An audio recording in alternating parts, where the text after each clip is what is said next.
I think of it as breaking down the anatomy of a win. What steps should one be repeating to have a higher rate of success in winning deals? That's just part of it. Like without the right skills development, your playbook isn't worth shit. You're not hiring people to take orders. You're hiring them to sell. You think about what outbounding really is. It's about captivating interest. It's about getting to the point quickly to something that matters to the individual that you're speaking to. That in and of itself is valuable, even if all you're getting is an inbound call. That makes you more effective at that first discovery call, that first meeting. Ready to go?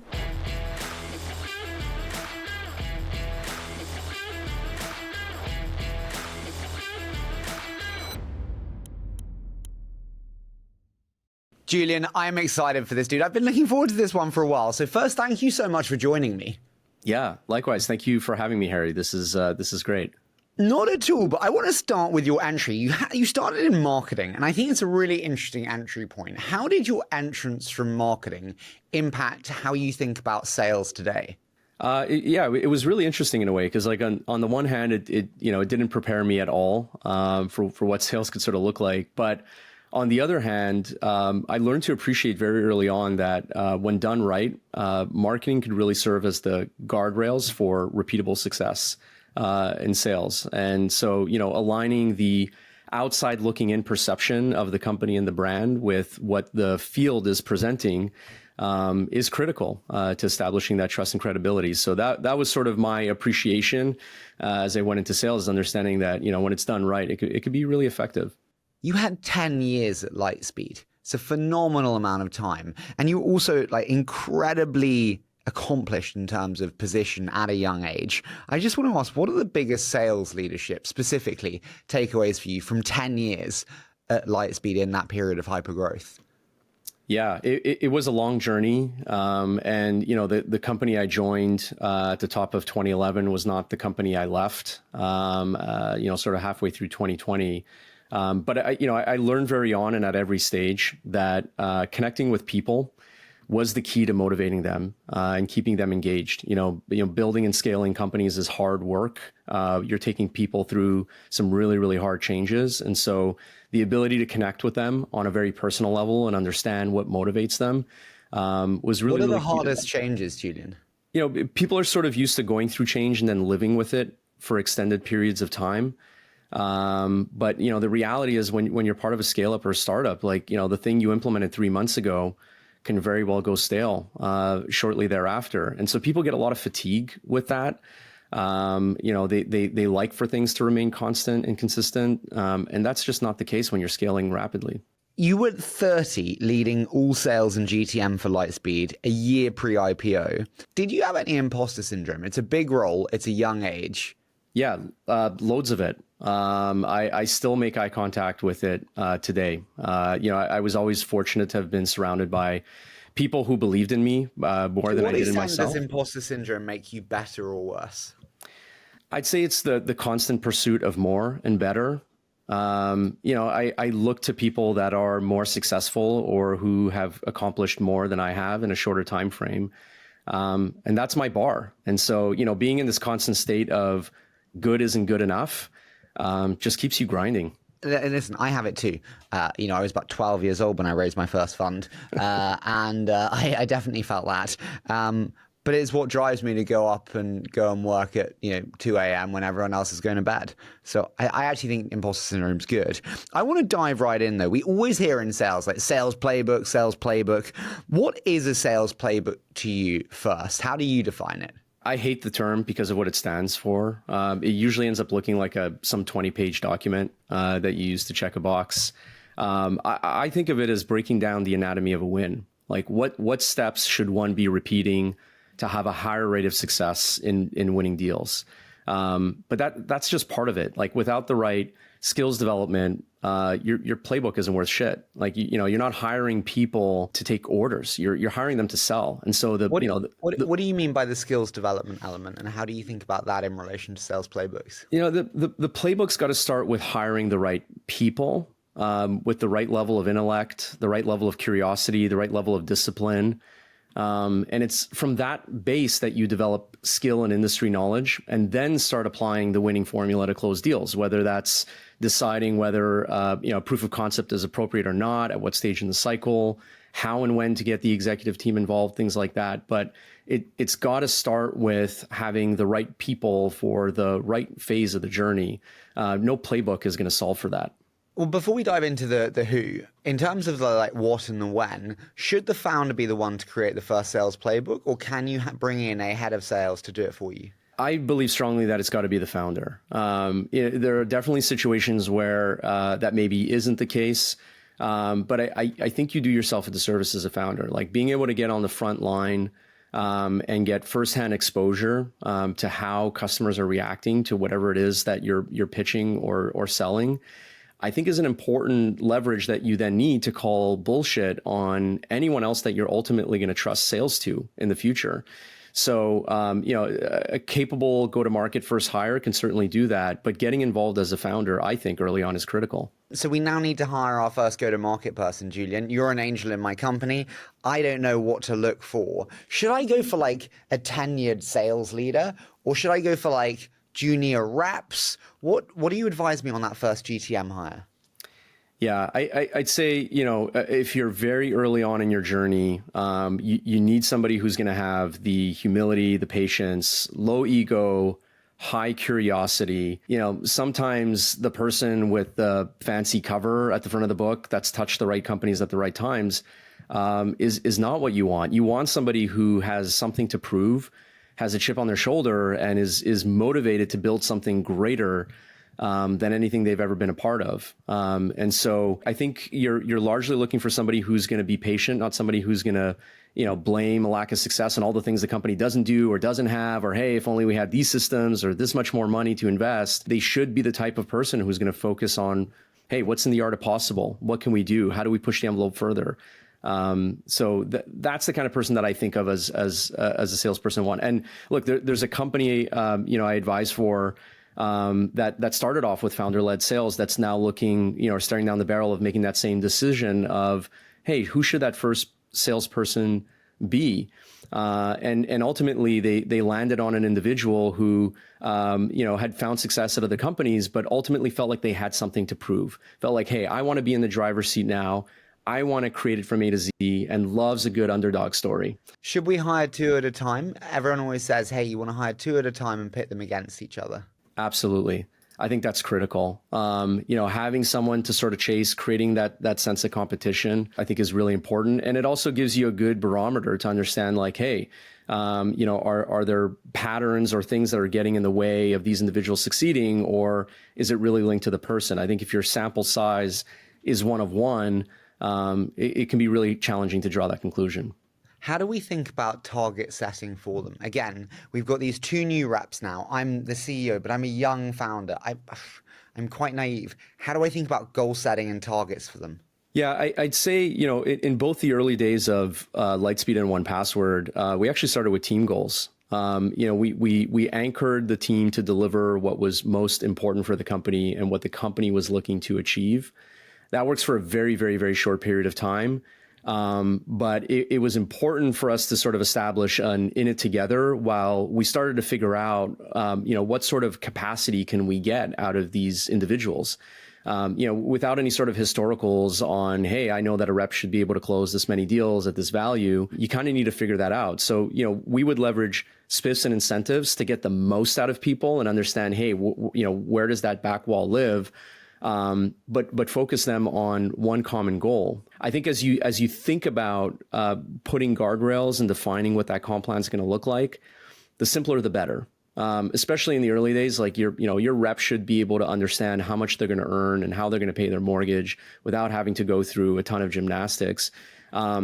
And you should be open to changing the comp plan as your focus as a company changes. Anchor the people that are responsible for driving revenue to the things that are going to be best for the business, whether that's a multi-product story, whether you need them signing multi-year deals, whatever that thing may be, their comp plan should be intrinsically connected to that. Okay, so we have these reps, we have these team goals. How fast does team goals break and you need to do individual goals?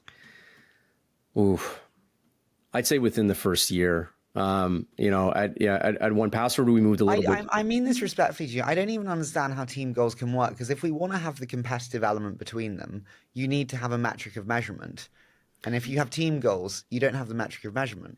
Well, we'd still measure them as individuals, so I can still sit there and say, Harry has sold more than Julian has this week. You need to catch up.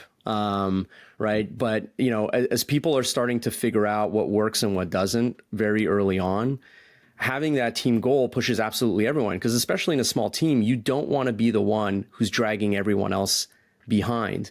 And so, a team goal is not meant to mask individual performance. It's just meant to give you a proxy for how people get paid in addition to spiffs and things like that, while you're trying to level set and determine how far should I be pushing people at an individual level, what is acceptable, and, what does overachievement look like? So, that can last anywhere from, a couple of months, to maybe 6 or 7 months. But, I've seen that be very effective. At the last two companies, may not necessarily work everywhere, but I found it really helped us to ground ourselves in keeping momentum on, hey, we've got to just get here as a company, as opposed to having people, either judge or criticize the targets we've set or the plans that we put in place. When it comes to forecasts, this is great. I'm just like pummeling you with quick fire questions. When it comes to forecasts, do you rather have the unachievable that we hit 80% of? Do you rather have the achievable that we hit? How do you think about that stretch? Yeah, look, we typically build plans so that, 70% of people can achieve them. It's got to be challenging enough that it's forcing you to push boundaries, but we don't design them so every single person will attain them. The acceleration is often much greater than deceleration. So when people are having really strong quarters and months, they can really overachieve. But the goal is not to set the bar just low enough so everyone makes it across. It's got to be a challenge, and every time that I've set a goal that is at least 20 or 30% higher than I think we're capable of achieving, even when we don't achieve it, we always end up doing 10% more, than the goal that we initially set or thought was realistic. And so there is a mental element of this that is like just pushing people to think creatively and outside of just the art of what they see in front of them to achieve a goal. Dude, 70% hit it, 30% don't. We chatted before and you said about the bottom dropping out of sales. What did you mean by that? I think that working in tech sales has just been such an interesting proposition for so many years. And I think that, for the last decade and change, it's been up and to the right. If you can prove that you've got a real solution to a real problem that exists, companies were willing to throw money at it. I think the world of tech sales that we are living today is akin to what it was for many people that have been in this industry for 20, 30 years. And a lot of people just aren't ready for it. A lot of people got into sales because they figure, hey, I don't really need a degree. I can just sort of find my way into it. If I've got some form of charisma or charm, I can probably sell software, and the earning potential is there. So, I think there's a lot of incredibly talented people in tech SaaS sales today, but I think there's many that are sort of looking at this and thinking, wait a minute, this isn't what I signed up for. That are just going to give up and drop out. I just think the mentality on, what it takes to be successful, not just in the world of sales, but in the world of in general. Do you not think do you think that's right? I mean this in the nicest way. I don't think the majority of salespeople are very good. I don't think the majority of sales leaders are very good. Dude, I interview them. From doing the shows that I've done, I think I'm a better sales leader than most of the sales leaders that I have met. Yeah, I don't disagree with you at all. I think that companies are pushed to scale very quickly. They're pushed to get capable sets of hands in roles to keep things moving forward. I think it's been easy for too long, and I think those easy times have sort of bred just a lot of mediocre talent, unfortunately. Should you then fire the bottom 30% that don't hit goals? We look for skill versus will is something that we think a lot about, right? If somebody lacks the skill to meet the needs of an evolving business, whether that's, hey, your product portfolio has changed, your sales motions are changing, and people are catching up to that, and that's the reason that they're falling behind. That to me is acceptable if somebody is willing to put in the reps and the time to get better. It's the ones that just sort of lazily blame, their failures on anything but themselves that, unfortunately are going to drop off over time. It's hard work. Super hard one. People who are laid off are often laid off for a reason. Do you hire people from layoffs? I think there are some good people that have been laid off. But I have to imagine that most companies that have done layoffs have looked at just the bottom performers on the team.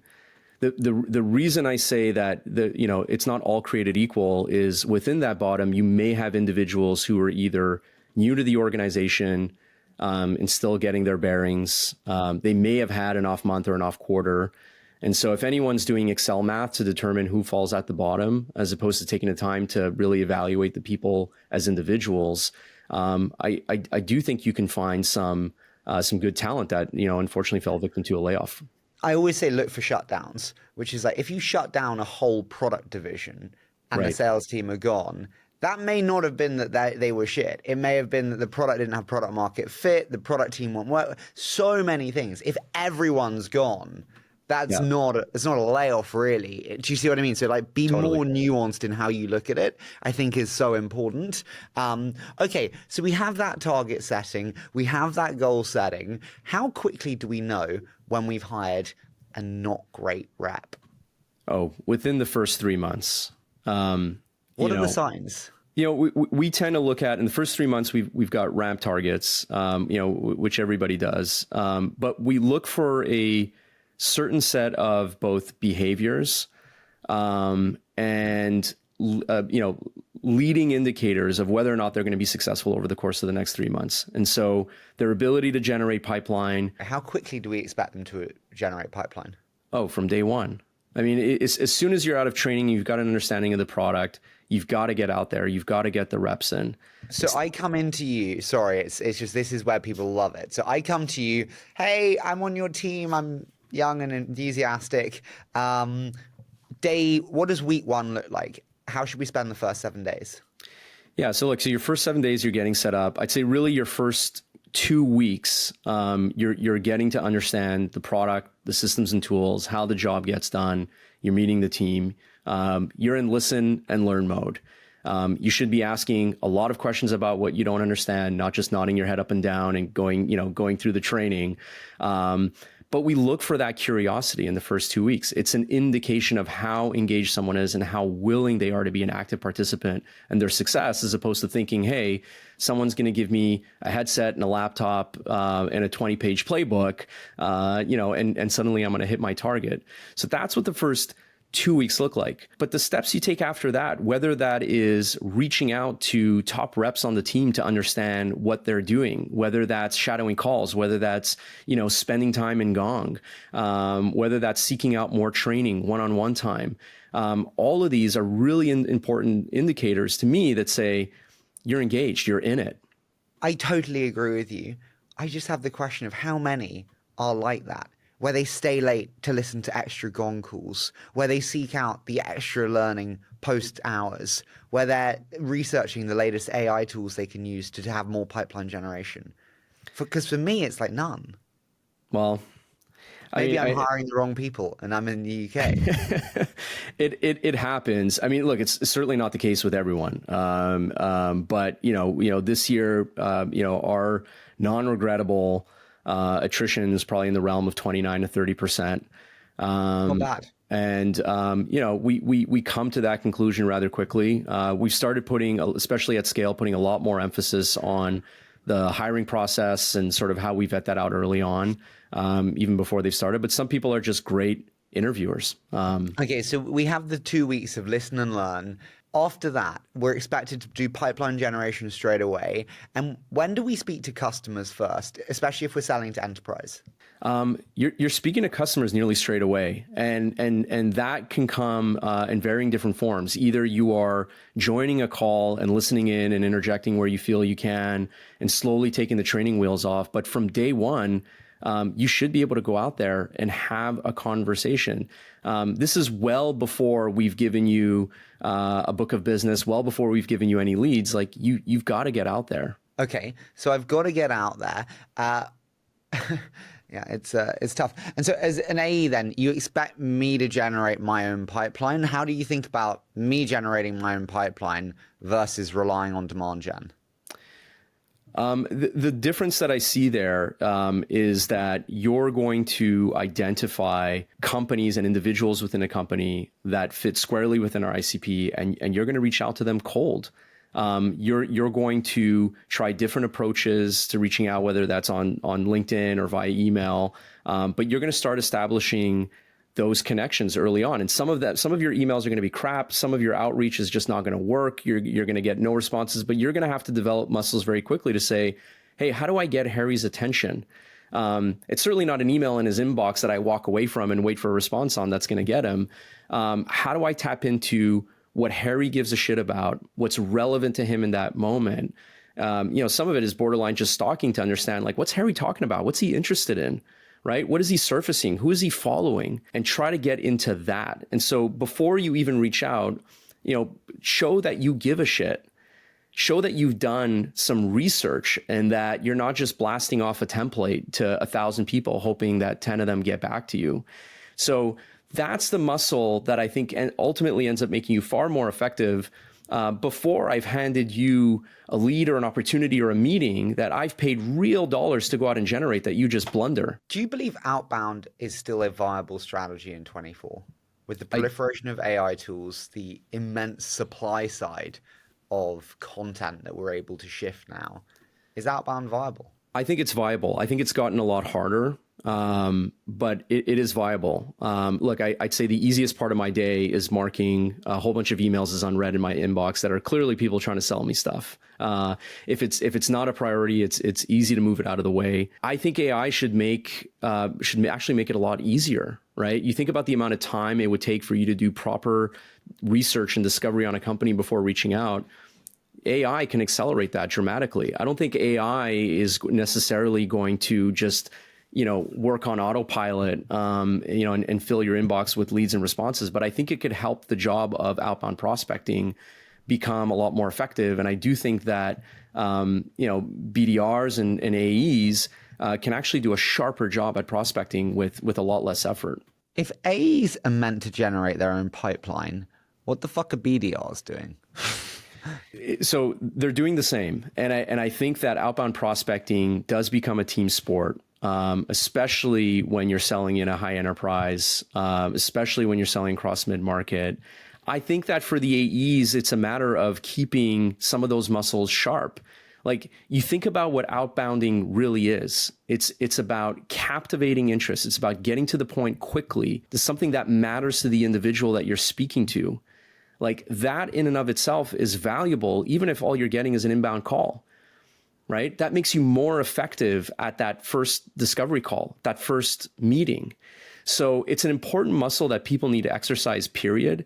And I also think there's a certain amount of appreciation and gratitude that you have when you've got a BDR, working their butt off to generate pipeline for you. If you understand what goes into getting that meeting set, you're gonna treat that opportunity accordingly. I think that's the difference. I still expect the majority of pipeline to be generated from the BDR team, but AEs who don't self-gen just doesn't work. And I think it does them a personal disservice over time. It makes me think of the hunter analogy. And I'm just fascinated. How do you think about the hunter versus farmer analogy and knowing what structure you want at what stage? I think ultimately it depends on how your customers are buying. So, I'll give you a concrete example. We started off with the hunter-farmer model at 1Password. And the main reason for that is when we landed here and started building the team, the company had already acquired 50,000 businesses that were using our product. But we had less than a 2% penetration rate within those businesses because these were fanatical users that were bringing our product into the workplace. So if all we did was have one flavor of sales individual, they would favor expanding across the base. And they would likely be a lot less efficient with any inbound demand. And they certainly wouldn't be pushing themselves to go out and generate outbound demand. So early on, we decided to create that friction on both ends to say, right, we're going to have a team of hunters and a team of farmers. Today and going into next year, we're actually bringing those functions back together in a hybrid sales model. And the reason for that is we now have a multi-product portfolio. Our customers are landing and expanding with us far more. And what we saw was that we were actually losing new business deals because we were pushing too hard to get too much upfront. And so now we sort of aligned the sales motion and model to how our customers buy and take a far more segmented and territory view to how we split the team. Do you agree you never want your farmer against someone else's hunter? I think it depends on the context, if farmers are, they're a lot more patient. They'll really take the time to explore all four corners, build a meaningful connection. They're a lot more curious. I'd say they're way better active listeners. Hunters are just used to operating in an environment where, they're trying to outrun a whole bunch of other lions for the same gazelle. And so you've got this fast twitch muscle that's sort of working at all times. And, sometimes you might miss something. Sometimes you might hurry and leave money on the table. So it really depends on the context. One will always tell you that the other's job is much easier than theirs. Should CS be comped for upsells? Yes. I think CS should be comped on net dollar retention. They've got a role to play in the process. And I think it's important that there's overlap between how they're compensated and how the AE is compensated. And ultimately, how I've seen that model be successful in the past is when both are working together to serve the customer. And I know there are really polarizing views on CS, and I've heard a few folks on the show sort of bash on it. But ultimately, I think the body of work needs to get done. So whether you're in the camp of saying, well, I think one person should do all of it, well, naturally, they're going to be able to handle fewer accounts. Or you sit there and say, well, actually, I want a cleaner division of labor, and I expect individual capacity to be much higher. I think you get to the same net result. In our world, customer success is sort of this impartial person who the customer sees as a trusted advisor, not as somebody who's just trying to cram more product down their throat. And they are. They're ultimately thinking about how they're using the product, what more benefit they could be getting, and are sort of playing the role of orchestrator, bringing the right people in at the right time, while the AEs are just strictly revenue focused. How do you think about the specialization or verticalization, more importantly, of sales teams? And what I mean by that is 1Password is a horizontal product. Amazing because you can serve so many different people, but also difficult because you can serve healthcare, banking, consumer, you name it. I like verticalized sales teams. How do you think about verticalized sales teams? I think there's a time and place. And again, it'll vary from company to company. We're not verticalized today. And the main reason for that is we looked at our success across every vertical. We look at win rates, ACV, time to close. And we found very, very little difference across these different segments. And we have yet to reach any sort of saturation in any one segment, really. And so we're not yet at the stage where we need to hire individuals who have built a career selling to specific verticals and have deep vertical and specialized knowledge yet. But we're absolutely going to get there. I think our journey is such that, we're looking at segments first and foremost, because SMBs buy very, very differently than large enterprise companies. Territory-based splits are sort of where we're at right now, making sure that we've got the right people, right language, right time zone, and so on and so forth. The next step will be to verticalize the team so that we can go deeper and wider. I had Matt Plank at Rippling on the show recently, and he said that 5 to 25K ACVs is where SaaS companies go to die. How do you feel about that? And what's your ACV today across the different segments? It varies by segment. And so enterprise ACV is... Yeah, I'd say enterprise deals for us, are in the six figures. We actually landed our first 7-figure customer earlier this month, which we're really excited about. But yeah, somewhere between 6 to 7 figures. Mid-market, somewhere between 50 to 100K or well into the 6 figures. And And SMB deals will vary, anywhere from, a few $1,000s for a very small business to, 25 or 30,000.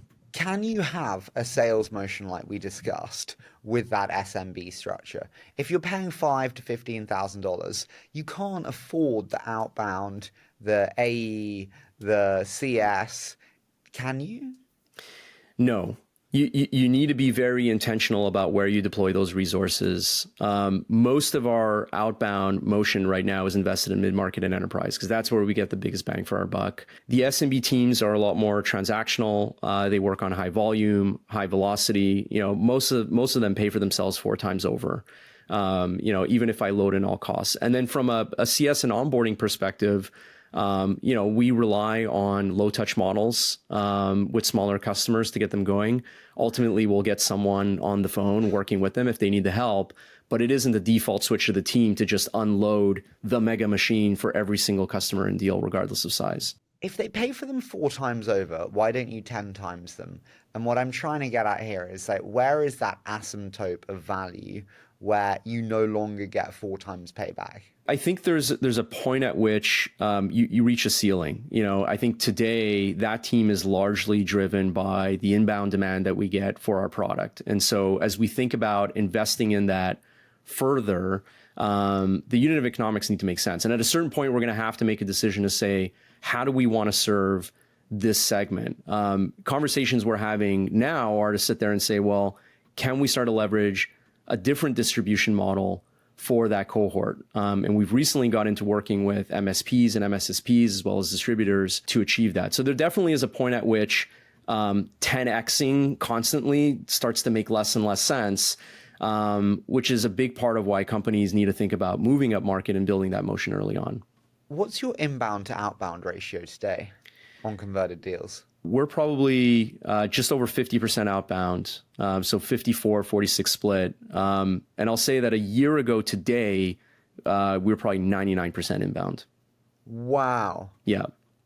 Yeah, big shift. And it's not just about hiring BDRs either. It's really about getting the sales team to not only participate in generating pipeline, but understanding that the level of intent of these customers is vastly different than when you're getting an inbound lead.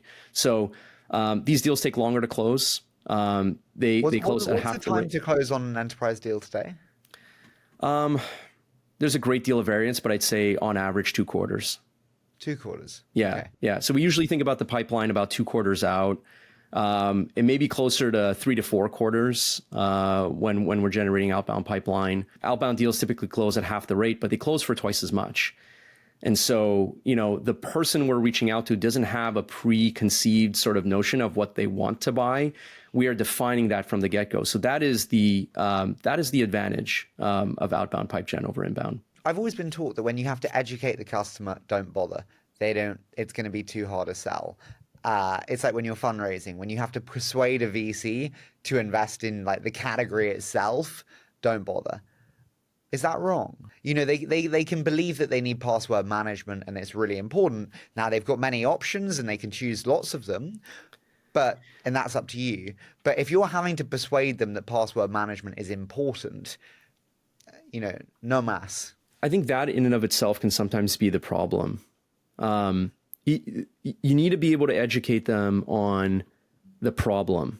And if the problem isn't clear to them or they don't agree with it, then I'd agree you've got an uphill battle ahead of you. So a lot of companies tend to anchor to their product. I'm going to explain the product and why it's different. As opposed to attaching themselves to the problem, which if you've done your job right, the person that you're speaking to should understand very, very clearly. And now you've got their interest and now they're leaning in and your product is just proof that the solution that you're talking about is real and exists. So I tend to think that leading with the problem and familiarization with the problem is the most important way that you get them to lean in. No one will sit there and disagree that, reused or weak credentials is a problem, right? But how you go about solving that problem is often what the debate is. Don't start there. Get on the same page with them first on what the problem is, and then ideate closer to how you're going about solving for it. I'd love someone to take the argument against like strong credentials. You know what I mean? It's like, I disagree. Like, okay, Yeah. like, what if they just don't care? I don't mean that badly, Julian, but I'm just like I don't care about credential strength. Like, Yeah, and we get that. The security practitioners that we sell to have a number of different priorities. They've got to think about everything. It's like me telling you that, that microphone 6 inches from your mouth is probably going to give you cancer. You're like, yeah, sure. Well, everything will. So it's really about contextualizing what not solving that problem is gonna mean for them, right? And connecting with something that they care about, like what are they prioritizing right now within their business? Maybe it's not credential management, but maybe it is keeping employees safe. Maybe it is minimizing the threats that exist within their company. They may not agree at first conversation that, solving for credential management is going to be the solution to that, but that's your job as a seller to sort of guide them there. But I think the difference for me is not trying to create a new set of priorities or things for them to think about. It's about tapping into what they already care about, what they're already prioritizing and thinking about, and working with them in that way. so we have this great prospect, and for whatever reason, it doesn't land, whatever, or it does land. We need to do deal reviews, crucial part of a sales process. Dude, I'm a young founder again. I don't know how to do deal reviews. I don't know what to expect of my go-to-market for deal reviews. How often do you do deal reviews? We do them weekly. So Okay. we do pipeline inspection on a weekly basis. What does pipeline inspection look like from a structural perspective? Can you walk me through it as granular as possible? So I'd say that from an SMB perspective, you're often looking at pacing. You're often looking for pattern matching on what's going on that month relative to the previous month, relative to the same period last year. And oftentimes we're looking at those daily. We're also looking at the pipeline. Like, how does a drop in pipeline this week impact us next week? So it's a very, very data-driven approach, and you need to obsess over it. And it's not about reviewing it once a month or once a quarter. It's about living in it every single day, but sitting down and reviewing it as a team every single week. As you start to move up market, the classic is like, well, enterprise deals take 2 quarters to close. What on earth could we possibly be talking about, on a week-to-week basis? But the reality is you still need to have some form of objective or goal that you're working towards, even on a weekly basis, right? What outcomes are you trying to drive? What needs to be true as part of this deal in order for us to win it? And what progress have we made towards checking off those items this week, right? How much pipeline have we built? Even if you're looking at things sort of, 2 quarters in arrears, what does our pipeline look like for the second half of next year? And how are we trending there? So we do this inspection weekly, regardless of segment. But I'd say the larger the deal, the more focus you're putting on sort of the account level or deal level, as opposed to just looking at the sum of how that segment is performing. It's really critical. Who's invited to this meeting? Is it the whole sales team, only leads, only AEs? How do we think about that? So I think it'll vary on company size, right? If your team is small enough, I would get the whole team involved in the process. I think it's an important part of how you drive accountability. As you grow, though, it's about creating a cadence, right? So, every Monday, every AE is going to sit down and look at their pipeline. They're going to take inventory of what they've done that week, how they've progressed, what's fallen out, what's moving ahead.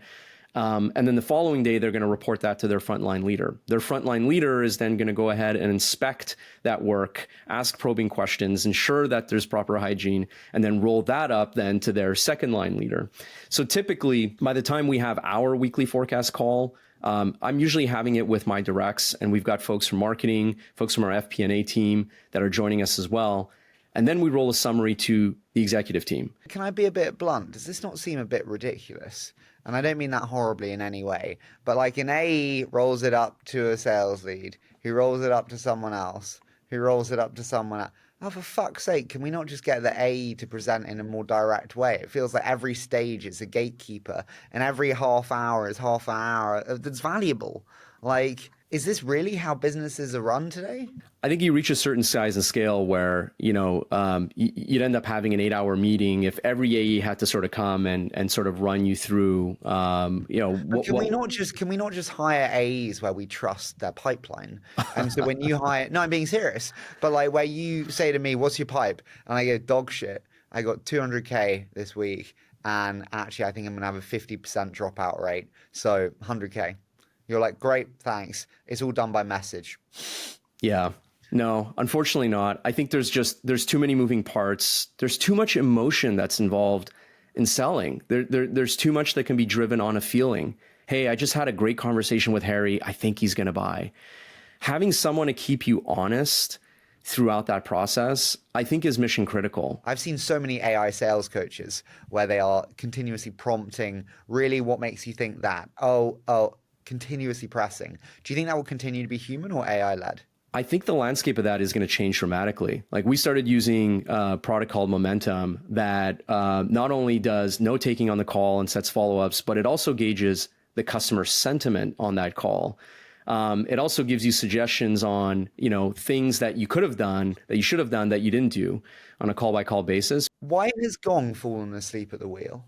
That's a great question. Look, I was one of Gong's first 50 customers, back in the early days of. I think that they led the charge on siding with the salesperson and saying, hey, we get what you're going through and we're here to help. I think Gong is leaning in that direction. I'm seeing more and more AI in their product. But candidly, a lot of sales leaders that I speak to are using it as a coaching tool, as a way to sort of go back and instant replay. Some are using it to manage pipeline. I think it's tough. I can spend ages talking about the sales tech stack in and of itself, because I do think it's gotten very, very messy. But my hope is that somebody comes along and says, rather than adding another interface or tool that you need to log into to get insight or get work done, that instead I'm going to work through the existing channels and existing products that you're using and just augment what you're getting from them, right? So like, I don't want another thing I need to log into to get customer segment. Feed me that through Slack, populate it in Salesforce, right? Surface this in the areas where I'm already getting work done. Sorry, there's a couple of things. What are the core tools that you think every sales team and leader should be using today? You said about tech stack. Which are the Hail Mary, regardless of what stage sector you're in, you have to have this? Yeah, look, a good CRM to start. I implemented Salesforce early on here. I've done CRM migrations before. It's a pain in the butt. Just start with what you're going to need to scale and be done with it. Outreach and Gong, I was quick to implement at 1Password as well. We leverage both of those. And then some form of sales enablement tool. There's tons of great ones out there: FlockJ, HighSpot, Seismic. I think inherently you're going to end up with a lot of different collateral and information to feed your sales team. They'll digest it, and then it goes into a repository that they'll never reference ever again. And so having a tool that surfaces the right content at the right time for the right opportunity based on stage and so on and so forth, I think is pretty important. I totally agree with you. When you are in those reviews and it's, I don't have much. Yeah, no, Notion dropped out. Next one, Rippling dropped out. Yeah, I didn't have much. How do you maintain morale when sales teams are not performing? I think it's important to see the positive and call it out, right? I think that when the results are shit, it doesn't mean that everything is shit. I think you need to be able to call out the good. Ultimately, selling is a very emotional sport. And so if you've got a group of deflated salespeople out there trying to get people excited about your product, it's really hard to do if they're not believing in themselves. So I think it's about being positive about the things that have gone right, but I think it's about being brutally honest about the things that are not working and getting comfortable assessing that, attacking the problem and not the person in that scenario, right? And so we do inspection often enough. And if you're doing inspection often enough, there should not be any surprises. And if there are, then there's something you missed as part of that process. There's something you didn't inspect for. There's a risk you didn't assess or that you didn't call out. What is the most common risk people miss that leads to deal attrition? More often than not, it's an understanding of what the procurement process looks like within the company end to end. There's always some surprise budget committee individual who needs to weigh in. And so not going wall to wall and understanding what it's going to take to get a deal done is the biggest mistake that I see oftentimes, and one of the leading causes of deals slipping. Sometimes things will happen that are completely outside of the rep's control. I get that.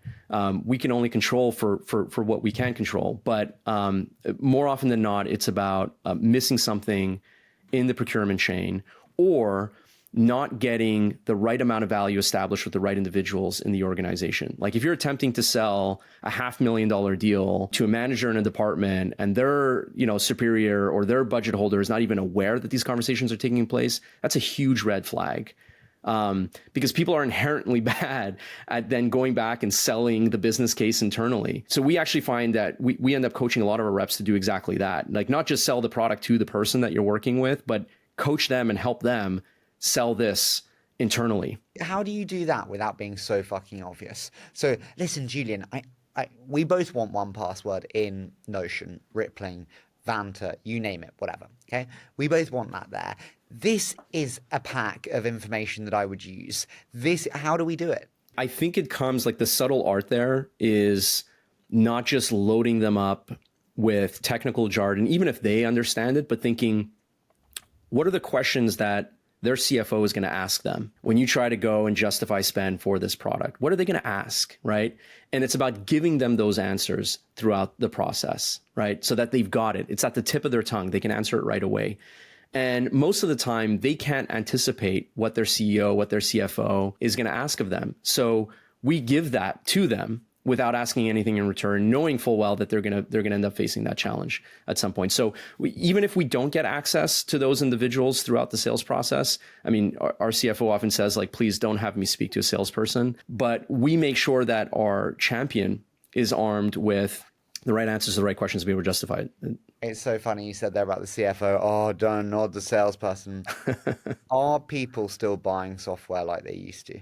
No, they're not. The CFO suddenly has an interest in absolutely everything. There used to be a time where, well, you're in your envelope of spend, I'm not really going to question it. Or, well, you've presented a logical case for why we would need this thing. That just isn't the case anymore. They want to understand because ultimately their boards are holding them accountable to managing spend efficiently. Even as a fast-growing, profitable business, we still run through cost rationalization exercises on the tools that we use constantly. I remember when it was good times. Wasn't that nicer? Well, that's so much more fun. Well, I think we're being a lot more intentional about the things we're investing in. We're looking for overlap across different products that we use. We're thinking like, well, wait a minute, could this other thing we're using do it 80% as well for the same cost? What did you not spend money on that you wish you had spent money on in your time at 1Password? I think we had the opportunity to be a lot more aggressive investing in product and engineering, whether that's sort of like a build or buy scenario. Again, I think we had the benefit of being a profitable business with a lot of cash at a time when many companies were struggling. And so I think there was a window of opportunity there for us to substantially accelerate our pace of growth. And we chose to err on the side of caution or a middle ground. And so, look, hindsight's always 20/20, and who knows where we'd be today had we sort of made that decision. But that's probably one regret that I have, is not pushing a little bit harder for us to do that as a company. Listen, I want to do a quick fire. I've so enjoyed this. This has been so much fun. You got to understand, for me, like, we put the schedules together and that's fine. But I just want to have a great chat, be interested myself, learn myself. That's why I did this show. So, like, amazing. But I'm going to say a short statement. You give me your immediate thoughts. Does that sound okay? Yeah, let's do it. So I spoke to many of our mutual friends and some of your friends, and some of these are more personal than normal, which I love. So talk to me about your hair and how many people have cut it. Only 3.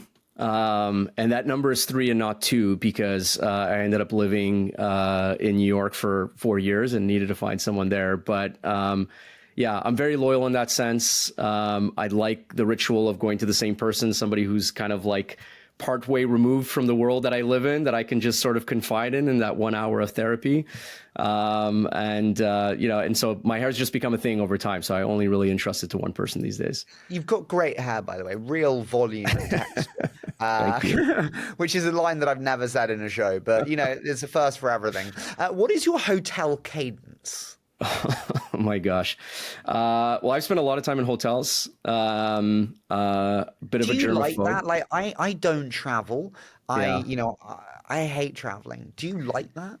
The hotel part is just like when I'm not in my own bed, and I'm not in my own home, I'm sort of out of sorts. And so, yeah, it's sort of a weird one. I love, the aspects of traveling that I love are getting out there and, meeting people face to face.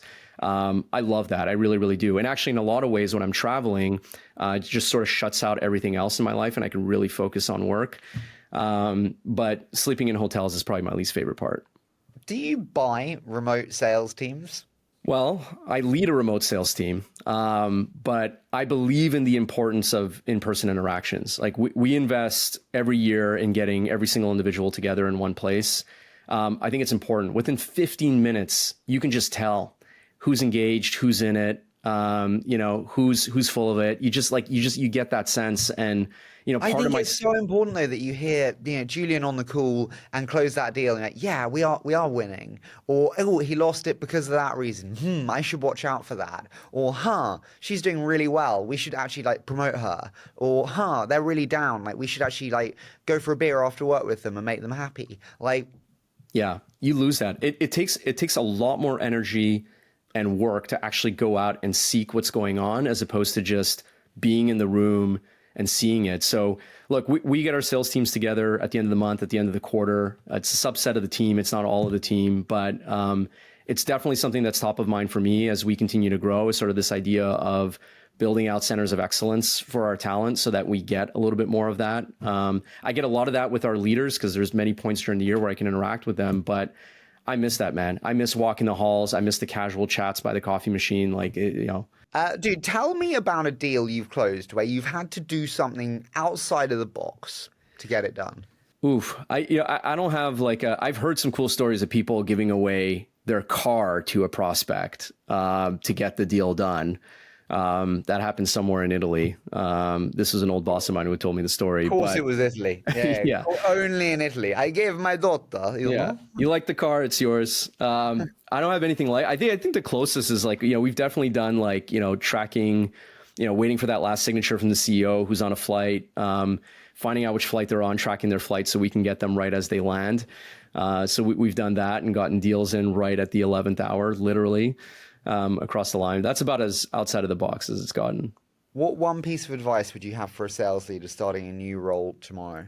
Find a company where the biggest challenge that they have is one that you're actually passionate about solving for. Far too many people, judge companies based on what they are today, but I'd encourage sales leaders to judge them based on their future potential and the belief that you have the ability to get them to that potential. That will ultimately yield the most amount of value for yourself personally and for the company that you join. And I think that's a reflection, by the way, that sales leaders should have with themselves every single year as they're sort of sizing up, do I stay or do I go? What current sales tactic will continue to reduce in importance in the next 5 years? This discount expires at the end of the month. I think people are aware well that that's just dead. That doesn't work anymore. And we always cheap. grew up with TV ads in the UK, and it's Land of Leather or DFS, sofa companies, and it's 70% off, ends Friday, and then you're there on Saturday, and it's new sale, just 24 hours. Yeah. No, it's a bad thing to be trained on.